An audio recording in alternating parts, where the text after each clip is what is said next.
You're listening to Content Logistics, a podcast for B2B marketers looking to build a content engine that drives revenue. In each episode, Camille Trent interviews the marketers behind the best content marketing flywheels and uncovers the tactical aspects of content production, from first draft to first customer. Hello, and welcome to another episode of Content Logistics. I'm your host, Camille Trent, and this episode is brought to you by Tristan and Justin. They're my friends over at Motion. They're what make this podcast possible, what make my promos look good, make those quotes that everyone likes. They put the podcasts in places that people can find them. They basically do all the work, and I just sit here and talk to smart people. Today, that smart person is Stephen Pope. He is the CEO of SGP Labs, and I wanted to bring you on to talk through the logistics of creating B2B content on TikTok. So, Stephen, welcome to the show. Yeah, thanks for having me. I'm excited to talk. Me too. It's so just for the guests, like Stephen and I have been LinkedIn friends, I think real friends, for a while now, and so I've had a chance to chat on his podcast. So now he's coming on my podcast to school me on TikTok, which is something that I am not good at yet, and I will be at the end of this episode. So no pressure, Stephen. Okay, so first things first. I think the biggest pushback that B2B companies or marketers might have with TikTok is, oh, that's Gen Z, right? That's kids like that are on there, right? And those are like dance videos. Like, why would I invest in that as a B2B marketer or B2B company? So I'd love to hear from you. Why did your company invest in TikTok? Yeah, I mean, the main thing I realized is that I was scrolling through it. And so, I was sitting there I don't remember exactly, a year and a half ago, and I was just flipping through it. And so I just thought, hey, if I'm doing this, then there's probably other people that are just like me doing that. Then I also just remembered how a lot of the people that I respected on LinkedIn who grew, they got on early and did it before everyone else was there. And then I just realized it's like, these concepts between like B2B and all these things, it still ends up just being people. Just like people are learning, people are interacting, they're learning what other people are talking to, and it's still all about relationships, right? And so to me, I just realized, hey, if I'm on TikTok, there's going to be other people that are on TikTok. I want to be there early. I want to take advantage of this. And if it doesn't matter if there are other people like dancing or whatever they're doing, they can go do, and that's cool. But there's no reason why I can't put a video on there that educates somebody. And it just so happens that instead of a dance video that pops up, it's me, and I'm giving some advice, and I'm talking straight to that person. And I started doing that. And then, I just had an assumption that it would work, and it did. I mean, like the people that were reaching out to me were not kids. They were, there were younger people, but it was like the majority of them were not. And one of my clients, this isn't actually my most ideal client, but one of my clients is a $5 billion energy company. And they saw one of my TikToks, and it was kind of an entrepreneurial person in this organization. And he's just like, hey, I want to work with you. And it was even funny too, because I was like, I don't really work with companies like you, and I'm afraid to even try to go through the procurement process with you, because I'm just like, my business isn't set up to even go through that. And he was just like, yeah, don't worry about it. I'll cut through all the red tape. And we just started working together, and he made it easy. And he made it happen, which I thought was cool. Instead of me trying to sell what I was doing, in fact, our relationship is pretty just like open-ended in a way. He's just like, I just want to like figure out what you're doing. I want to learn from you. And so and there are other clients as well, but I just thought that's a really good example of just like, there's just somebody in an organization that sees somebody else and is just like, hey, that's cool. I want to work with you. And that's how it worked. Yeah, no, I think that's like a great overview. The two things that stood out for me were, one, TikTok is full of creators, right? In some ways, like content marketers. People that are great at TikTok are great at some form of content marketing if they've figured out that channel. So that makes sense for your services, right? Because you offer content services, you offer better ways to like handle that content and to process content, organize content, things that creators might not be good at or would definitely be interested in learning more about. So that stood out to me of like that being a smart targeting move for you. But then also just thinking about what you do, like how do you buy things, like how do you get inspired, who do you respect like in the space, right? And so thinking about some of those creators from LinkedIn, knowing that the organic reach declines for each channel and they'll eventually move somewhere else, like just knowing that's the eventual fate of every channel and being on the offense of finding like the next channel, because with everything, Facebook is a good example, right? Of like, it started out as literally only for college students. You had to have an email to be a college student email to be able to be on Facebook in the early days.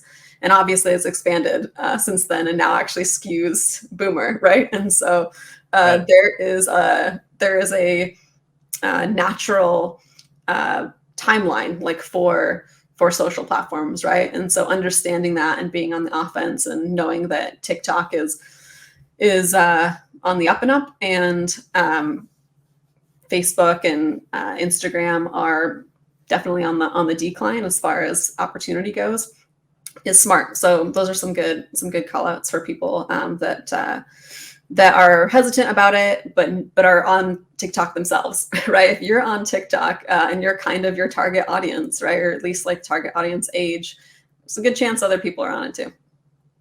Yeah. And the other thing too is like people are going there. So this is the other important point too, is people are going there to be entertained. So they're actively going there for fun. Like I don't know too many people that have told me like, hey, I'm gonna go home and like jump on LinkedIn and just consume me some really cool content. Not to say that there isn't good content there, but I've just never heard somebody say that. But that's what everyone is saying is like, hey, I saw your video when I was going to bed. And then a lot of these people that have become clients, I ask them, I'm like, how much time do you spend on TikTok? And they're like, way too much. And that's one of the things I help them fix. But but it's just it just like they're on there just consuming it for fun. So like they're going there just to entertain themselves. And so why not go where people are like just going because they want to be there?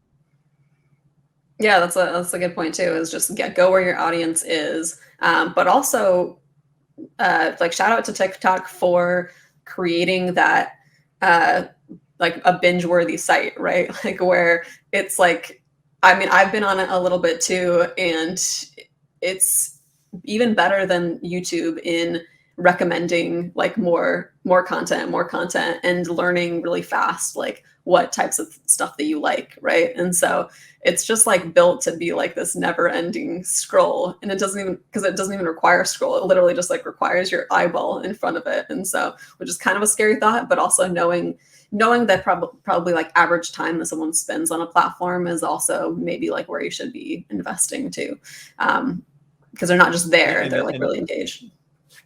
Yeah, and the platform is really good at figuring out what you want, and that's the one thing I always like. So I know YouTube and Instagram, they're all coming out with like clones, but the reason why that those aren't going to necessarily work is because the algorithm is advanced. So I'm not saying you shouldn't take advantage of those other platforms. In fact, that's what I do is I take my TikToks and I push it over there. I've grown my YouTube channel a lot faster just using the TikToks than I have my full form videos. But yeah, TikTok is really good at matching people up with what they're interested in. And the amount of analytics that they give you to optimize your own content is a good indication of how much they understand about people and what they're into. Yeah, and it's exhausting like learning a new platform. I mean, I imagine this is like a reason that a lot of people haven't gotten started.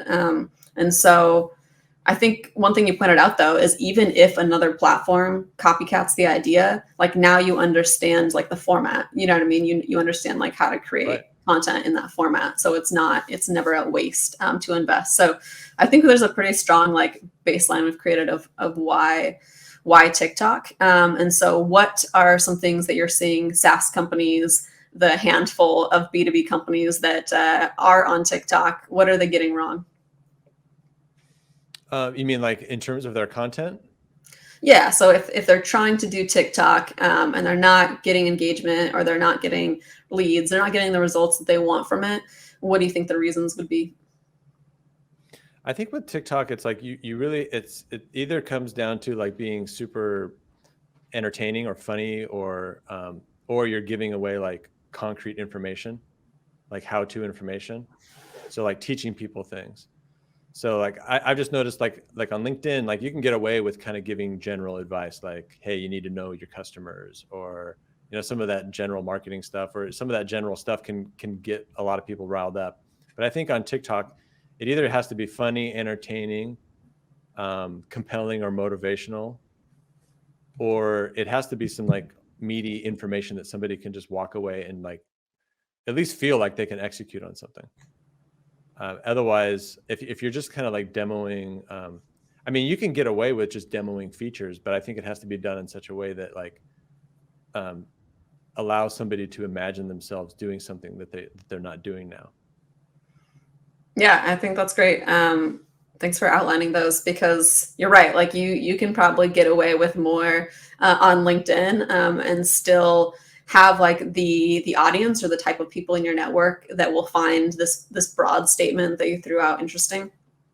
But with TikTok, it's almost like more strict about creating more content, or at least that's what I'm hearing. Is like you actually have to be funny, or you have to like have some good advice for some actionable advice for people, and that's definitely like the case with. I mean, we do a lot of we do sales content at Dually, but and that's something that I know salespeople value is like very actionable, concise, like to the point advice, right? And funny content, like and like just very relatable. Like anything that's super relatable is funny, right? Because it like hits home. So it Yeah, sounds. in fact, there's like, yeah, in fact, like with sales in particular, there's this guy that just pops up into my head. I think he's close to getting 1 million followers, and he's this kind of old dude, and he just like goes into these sales tactics, and he's like, he's just like, do this on your next sales call. It's like when they say this, respond with this, or like he gets really nitty gritty, and he'll talk for like 60 seconds, just like dissecting how to do like just real tactical sales stuff. And he's grown, and I remember seeing him a while ago too, and he was like when he was just had a few thousand followers, and now he's up to like close to 1 million. So it's like really really going out there and giving your stuff away and showing people how to do things. Yeah, well, you'll have to send me that guy after after this call. I'm interested in seeing him now.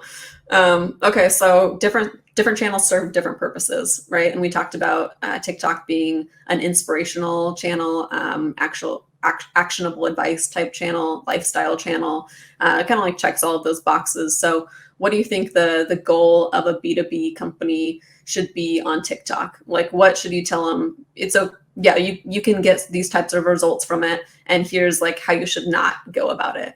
What would TikTok be for in your content strategy for a B2B company? Yeah, I mean, I think, I mean, I always look at least from my perspective, and it is, I have a limited perspective to a certain degree. It's like the context that I have is a little is specific, but I'm always thinking about revenue. But to me, that's always just about like building the brand awareness. Like, so having enough content that is interesting enough that like people are liking it and sharing it, ideally sharing it, like sharing it with other people. So building that brand awareness, and then building trust in the marketplace, and ultimately getting people to visit your site and to book a deal. I guess these things can always depend a little bit, like whether like how expensive your product is. I think those kind of things potentially play a role, but I mean, I don't know. Maybe to me, it just still comes back to just like brand awareness and like building trust in the marketplace. Like you're a valued person, and people are interested in sharing your stuff. And I think if you can nail those two things, then people will inevitably come to buy from you. Yeah, no, those are good points. Because basically, I think when people initially think of TikTok, they're like, "Oh, that's going to be top of funnel channel for sure, right? Because it's just going to be funny content, or it's just going to be lifestyle content. But what you've done on it is broken down your processes, right? Like not only like 1, 2, 3 listicle, but like kind of screenshots or videos of like, and here's like exactly how I do this in Airtable, right? And here's like here are 5 other tools that I use, and here's how I stitch them all together, and getting like the real like sense that you've done this before, like the tech stack. And because of that, establishing lots of brand trust. And so that to me is more middle funnel content, and even maybe bottom of funnel because you're a consultant, like rather than a software company. So that's like I think like a big takeaway for me is it's brand awareness plays and how-to content on TikTok can drive actual leads. So that was going to be the next thing we jump into is I know that you even mentioned like one of the high tier leads that came in through TikTok. But tell me about some of your your TikTok videos and what kinds of results and leads that they've driven for you. Yeah, and it is kind of an interesting thing because so I did one video that generated more than 50 leads, and that in itself, so like not all those people became customers, not all those people were actually ideal clients, but it was still a very interesting experience to go through, just to like talk to all those people, figure out that they weren't a good fit, realize how I should refine my funnel, how should I filter certain people out, and then just what kind of content should I go making forward. Because I've also done another I did another video where I was like showing how you could use one TikTok and repurpose it to 8 different platforms, and how you could basically automate most of that process. And what was interesting about that is that it generated a lot of leads as well, but most of those people weren't really my ideal client. I am going to like release a product for that. And so it was interesting to get that feedback, but there were just 2 different tiers of people. That was more of like the doer type of person that wanted to do some of the stuff themselves. They didn't have a lot of money to spend. So, I mean, part of it to me is also just like research. Like I would love to say I was like super intentional about everything that I did, but a lot of it is just like throwing stuff out there. I'm just like, I'm literally doing the Gary Vee thing where I'm just like, this is what I'm doing. Like, this is like, a lot of the times people think that all the automation I made was like done months and years ago. It's like, no, like all those automation videos come out like literally because I just did it yesterday. So I'm just excited about it. So I'm just showing it. So a lot of it is also just research. Like, what are people responding to?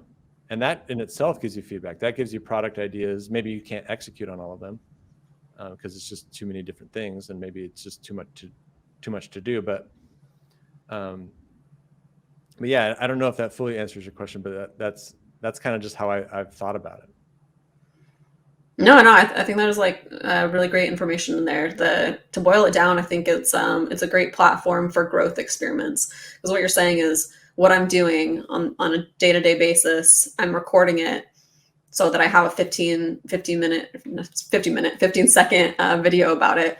Doesn't take a long time, but then I'm able to send it out to the universe, get some feedback on it, see instantly, like, have that feedback on, is this the right fit, or is this resonating with the right fit type clients, or is this resonating with this other group? And even if it's resonating with this other group, that could inform more of like a productized thing, right? Like more of this is attracting people who want to do it themselves. That's not what I do. I'm a consultant, but I can still serve like this audience over here by making a checklist or making a course, right? And so still being able to serve that audience while staying focused like on your primary business. So essentially what I'm saying is it's a good R&D type play. Like it's a good customer product research type play too, which is kind of like an interesting side quest. Yeah, and like I'm literally going through that right now. So I have my consulting, which is going really well, and it serves like a specific type of person. But for all that automation stuff that I'm really excited about, Like I've never quite known how to package that up, because if it's a big company, they just want me to do the whole thing. And it's like, I can't even go through that process. I don't know, like it's going to be this big project. Like it gets really into the weeds with how you do content. You're not going to just like plug and play my system into your system. And so I'm actually going to do that. I'm going to, and you might actually be interested in this too, but what I'm going to do is create a small community around all this content automation stuff that I've been doing. And I'm just going to give people access to my Airtable, give people access to all the Zapiers, like the ClickUp stuff. And I'm just going to create like this $10 subscription, jump in there. I'm going to train you how to use it, and then try to build a community around that I can actually manage and provide a lot of value to, but then not feel like obligated to like connect every dot for everybody. Cause that's where all that automation starts to get, it's in the details, right? But I can still provide a ton of value and enjoy it, and have an outlet for that creative, and that really, very effective, or valuable information that doesn't quite fit with like my current clients. Because a lot of my current clients, that they don't need automation. Like that's kind of something that they would need a year from now. Like they just need to create content and get their products out and just do some of that hard work. Like you got to create videos before you automate them. So yeah, so that part of it has been really fascinating, and just kind of like letting those things kind of figure themselves out, it's been an interesting process. Oh yeah. So to one, answer your question, I would be interested in that course. So I'm excited that you are creating it. And yeah, I think a big takeaway is just the ability to learn fast from your audience. Like one, create content fast, 15 seconds, learn fast, like from your audience, and then adapt and do it all over again. But with more focus, because like now you know what content you really need to create to drive your business forward. On that note, I think part of where I think all of this is going is getting out of your own way. Like stop asking all these questions about, is this the right platform? Is this or this? And this is part of what I work with my clients on, is like overthinking all these things. Like I literally just pull out my phone and I just like, I tell you what I'm going to give you. And then I literally just record my screen. I'm not like, I record it in 5 minutes and then I push it out. And I've probably moved slower than I could be moving, just because I overthink it. But other people are way overthinking it. It's like you could have already, you've spent weeks talking about whether we should do this or not, and you literally could have made like 30 videos and just decided and just figured it out. So how do you get this done? Which is actually a good segue, because you're like talking about planning this hamster wheel of planning, but never actually shipping. So let's talk about how to ship. So what resources do you need to get started with TikTok content marketing for B2B? So you probably already have some, if you're doing content already.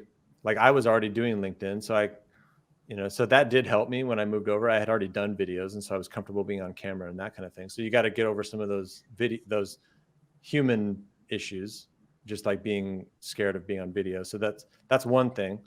You might already have some content strategy because you've creating content in other places. If that's the case, then all you really need to do is learn how to use the app, because that's part of what's cool about TikTok, is that the app is quite creative. It allows you to record in chunks, so you don't have to like record the whole video in one take, and you can edit it, you can add captions, you can add music, you can add banners, right? So you can do all of this stuff in the app, and you're going to have to spend a couple hours, at first just setting up your account and learning how the recorder works.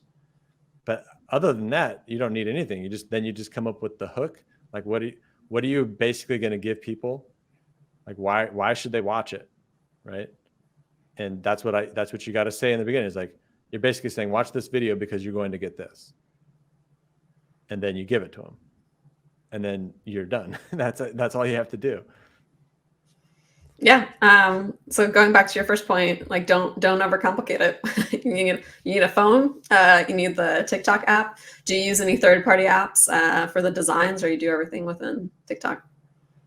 I've used CapCut a couple times, which is like I think they might actually be integrated with them. I'm not quite sure, but that just lets you do a little bit of editing that you might not be able to do. But for the most part, I just use the TikTok app. And I think TikTok kind of gravitates towards that raw kind of footage anyway. Like it doesn't need to be perfectly lit. Oh, I mean, you want to make it look nice. You don't want it to like be hard to see you and make like be like a creepy guy in the shadows or something. But yeah, it's like you don't really need anything else. There are people that do that, but I think those tend to be people that already have video editing skills, and they just like being in the weeds with that kind of stuff. Or they already have a real expensive camera and they're kind of snobby around the quality of that kind of stuff. It needs to be 4K, all these different things that are just part of their standard. But I don't think you need any of that. I think even TikTok did their own report that basically was saying that like most of the content that's doing really well is just recorded in their app. It's not overly edited, overly, not overly anything, just like straight to the point, and delivering the things that people want to hear. Yeah, just the raw, hard, cold truth, right? And one like quick insight on that is like we've done like a few kind of music video type things at Julie, right? So we've been doing that for a while, and like Ryan has it down, and that he has like basically like a production studio in his home, like does the backgrounds, like has it real crisp, and then same with Ding.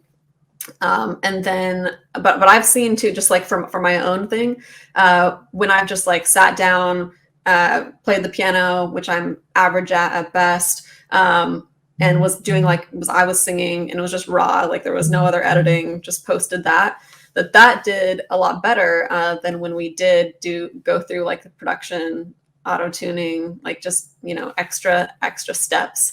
So it's funny because you'd think like the more time you put into something, like the better off it does. Not always the case. I think that some people like seeing like just raw, authentic takes without overly editing, as you said. Yeah, because I think it just like it makes you just feel like more like a normal person, which I think is like the trust factor. Yeah, for sure. I mean, I think especially big on TikTok, right? Is like that you have to feel like you kind of know that person, or that person really exists and like you would be friends with them. I think all of those things like are part of the trust factor.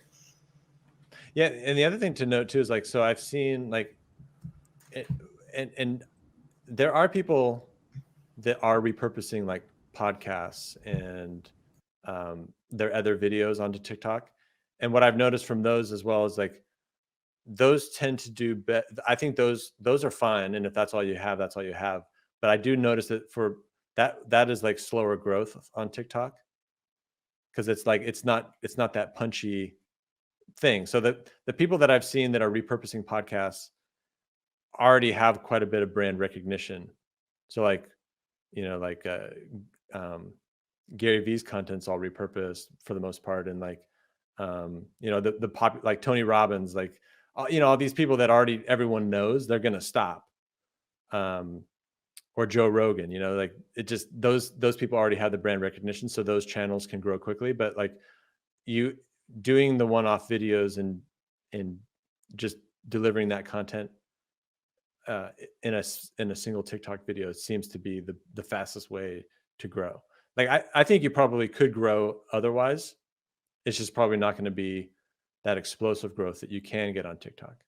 Yeah, so that makes sense. If you do have a big audience somewhere else, you can funnel that audience into a different channel. Like that's been the case in lots of different channels, right? People being able to bring their Instagram following to YouTube or what have you. But like if you are not that, if you are not like a mega influencer, or if you are kind of a boring like B2B company or just sell software just like everyone else, you're probably not going to be able to do that. And so you actually have to invest like in the specific channel, and create things within and meant for that audience to do really well. So this brings me to the next thing, is just best formats for TikTok. So for instance, you talked about there being like the hook. You need to just be straight up of, this is what you're going to get from this. If you're interested, then they'll listen for a couple more seconds. If they're not, they will keep swiping or move off the platform, right? And then we can move on to some other things. But let's talk about the hook, because I know it's really important. Yeah, and then also just like not having space in between. Like when your video shows up, you should basically start talking. Otherwise, literally people will just like, flip away. So what I usually try to do is like, I try to like say specific results, like in specific amount of time, like this is what you can achieve in like 3 weeks. Just like, it just lets the brain really crystallize on why they're going to spend the next, because like people are, you've been on TikTok. Sometimes you swipe before the person ever talks. There's something in your brain that just tells you to swipe. Like you just feel like this isn't going to be what I want. Yeah, you're like, so God, this bald guy, he doesn't know what he's talking about. Exactly. Skip. Yeah, so you gotta like, you really have to like explain in just like, I'm going to show you, and also like, I think results are a big part of it. Trying to get like specific results, numbers in specific periods of time, and like sprinkling in like experience and authority as quickly as possible. So like one of my most successful videos was a redo of a different one. So I had another one that was like basically kind of going over like the Gary Vee strategy, like, or like what Chris Walker would talk about, like repurposing content, all that kind of stuff. And I said, steal this marketing strategy. And it did pretty well. I got like 17,000 views and a bunch of likes. And then I redid it. And I basically said, steal this, because I do the same thing with one of my clients, and they make about $9 million a year. So I said, steal this $9 million marketing strategy. And then that one got like 300,000 views. So it's like, those little tweaks are really important, because it's like, if you think about it, like steal this marketing strategy. Well, it's like, why? Like, is it a good one? Like, I don't know. Like, I'm not sure that I should steal it. But a $9 million one might be something that you might want to think about, So like those little subtleties are important on this app.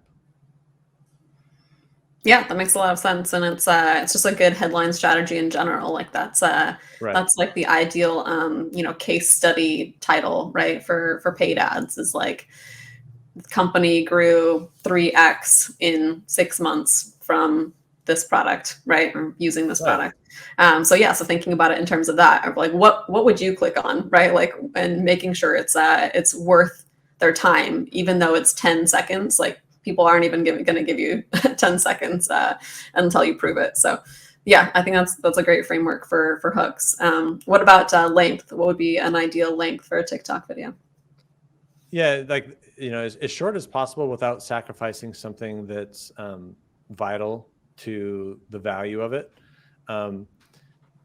What's also cool about TikTok though is that you really can kind of dial in on, like, you can get really specific on the stats. Like, they'll tell you how many people watched the whole video, where did people start to drop off. So you can kind of go back and analyze, like, was I getting boring here? Was I trailing off? Was I going off on a tangent? Like, you want to go as short as possible without sacrificing something that's going to be really important to that video. That's kind of like the best way I can put it. Like, and if you can make it 15 seconds, then you should make it 15 seconds. You can do it in 5, then do it in 5. And you'd be surprised how short you can make certain things. Just like, here's how you do something, show them, and then end the video. Like, I've done a lot of demos of like different software, like automation tools. It's like, here's how you use Riverside.fm, or here's why you should use it. You can do this, and you can do this, and then that's why it's cool. And then that's all it takes, because that's what people are they want to just consume these little bits, and then they get their fix, I guess. Yeah, that makes sense. So tutorial content, it sounds like does pretty well, but to your point, like it has to be like boom, boom, boom. Like let's not stay on like this one little thing. It's not a long form blog post. It's a like how can I do this fast? And then if I want to know more, I'm going to keep following you, or I'm going to reach out to you for your service. But it's really about like why should I care first? It sounds like on TikTok. So Yeah, music. and then also Okay. yeah, and then also clipping out any like dead space. So like if you when you're recording in chunks, you can record like 2 or 3 seconds, and then you can stop, and then you can go record something else. And there's going to inevitably be a little bit of space in your video, and the TikTok app will let you do this, but you can go back in and clip those little pieces back out, so that the video just keeps flowing. Because if people if like, it sounds brutal, but if there's like this second of dead space, people will just bounce. They're just like, okay, well, so you got to trim that stuff back out.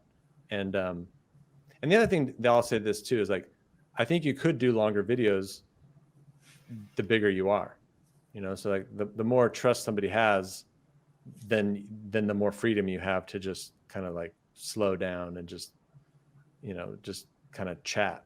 But if people don't know who you are, they're not going to give you much.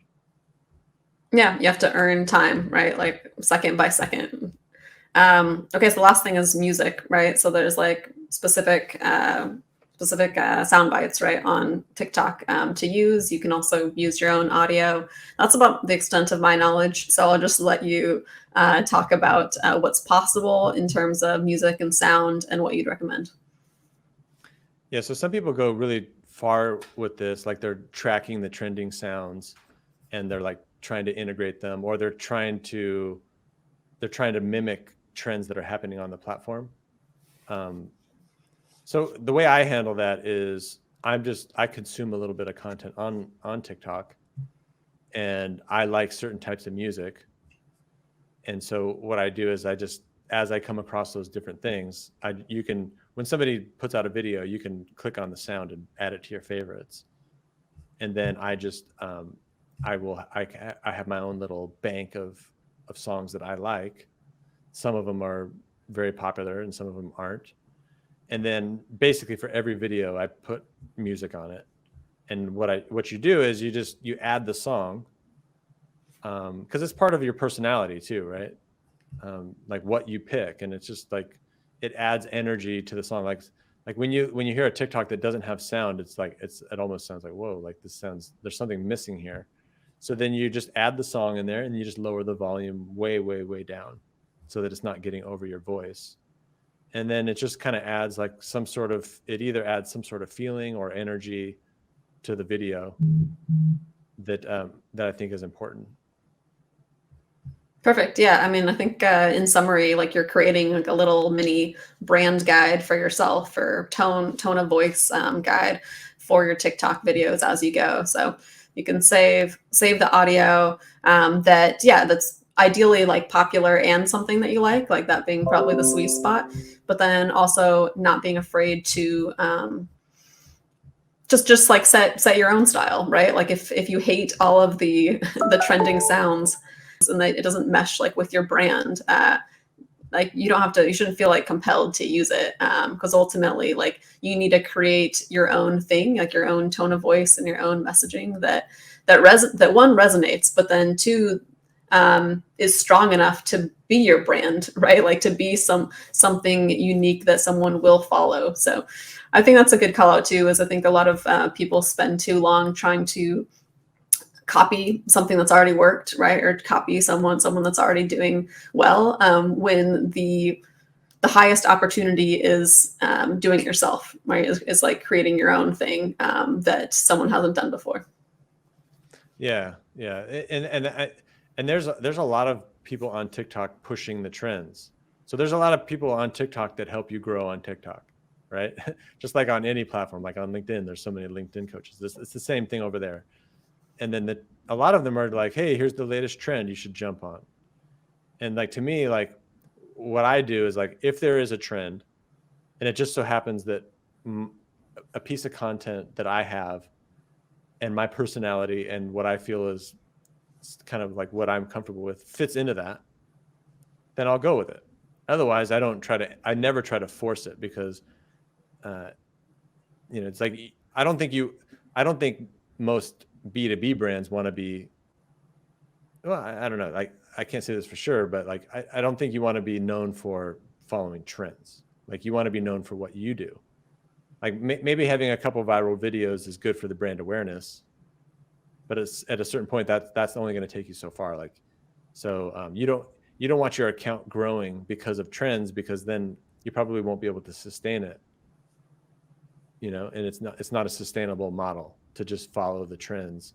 And then who are the people that are following those trends? Are those actually going to be people that would ultimately buy from you? Like, once you start putting out other types of content, probably, maybe not. I can't answer all those questions. I think, not following the trends is probably a good way to go. Yeah, I think that's the perfect wrap up for this episode of like establishing your brand on TikTok. Like, it coming down to that is ultimately people are going to buy from people that they trust and that they know. And so to gain that trust, you have to be part of the community, like in this case, like part of the TikTok community.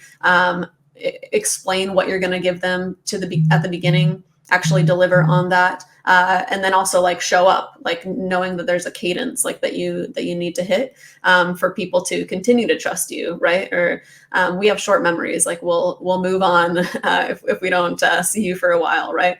We'll find new experts to kind of like fill that gap. So quick wrap up for me. And so last question for you is any advice that you'd give to content marketers, to marketers, to creators that just want to get active on TikTok? Yeah, I mean, I just say, like, go for it. It's like, have some fun. Like, just remove all those, like, instead of asking all these questions, just go do it and see what happens, and just kind of, and then also realize that regardless of whether you generate business, you're going to learn all these different skills that I think are going to only compound over time. Like, I'll say, like, I was able to grow on TikTok a lot faster because I have been on LinkedIn. I knew how to write headlines. I knew how to like structure the content. I had been on video a million times already. So like, these are skills that are just only going to get more and more important. And TikTok right now is just a great opportunity. And so go over there and just create a bunch of videos and have some fun and tell people like all this cool stuff that and just see where it goes, because it probably goes to a pretty good spot. I love that. That's perfect. All right. So where can people go to find you? It sounds like TikTok. So let me know all of the good URLs or places that you live right now.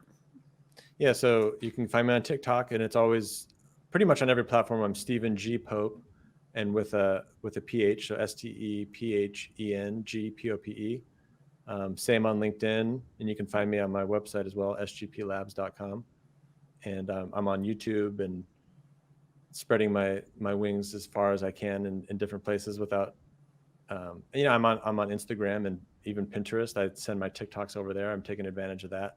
There's interesting reach on Reels and Pinterest, like getting thousands of views on my Reels and thousands of views on my Pinterest thing. So, or you just go into Google. If you type Stephen G. Pope, I pop up. I dominate that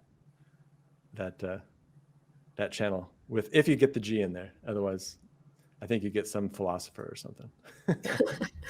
Oh gosh. No, like quick thing on that. The Content Logistics podcast that you are on right now comes up in a featured snippet on Google. So apparently no one else has thought to own that word, and that's the power of creating your own category, right, and not jumping on trends. So if you Google that right now, that should come up. Cross your fingers that's still there. But it's great having you on here, Stephen. Always a pleasure talking. I've learned a ton about TikTok from this. I'm feeling motivated. So yeah, maybe this is enough to push me over the edge. Yeah, well, you got 4 minutes before your next meeting. You could get a video out. It's a challenge. I'll see what I can do. Cool. All right. Well, thanks for having me on. It's always a pleasure to talk with you. Thanks, Stephen. Thanks for listening to Content Logistics. This episode was produced by Motion, a done-for-you B2B podcasting agency for busy marketers. If you liked what you heard, please follow the show on Apple, Spotify, or wherever you listen to your favorite podcasts.